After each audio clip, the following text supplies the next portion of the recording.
Friends, இந்த வண்டி பார்த்தீங்கன்னா மாருதி ஆம்னி 2010 மாடல். இந்த வண்டியில் என்ன ஒர்க்குன்னு பார்த்தீங்கன்னா என்ஜின் ஆயில் சர்வீஸ் பண்ணுறேன். இப்போ பார்த்தீங்கன்னா என்ஜின் ட்ரெயின் போல்ட் வந்து நான் ரிமூவ் பண்ணுறேன்.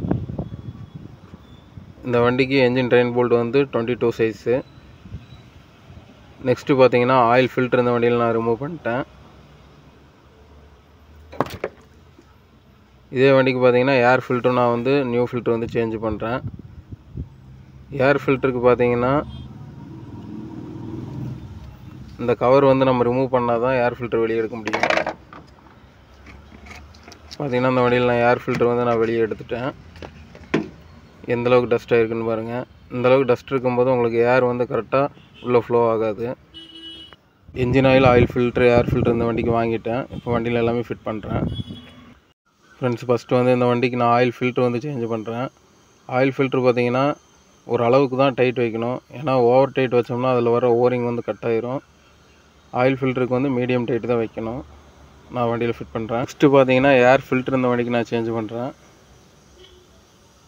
இப்போ நியூ ஃபில்ட்ரு வந்து வண்டியில் நான் ஃபிட் பண்ணிட்டேன். ஏர் ஃபில்ட்ரு கவர் நான் ஃபிட் பண்ணிட்டேன். என்ஜின் ஆயில் ஃபில் பண்ணுறேன். ஃப்ரெண்ட்ஸ், இந்த வண்டிக்கு நான் ஆயில் சேஞ்ச் பண்ணிட்டேன். இனி நெக்ஸ்ட் வீடியோவில் பார்க்கலாம் ஃப்ரெண்ட்ஸ். பாய்.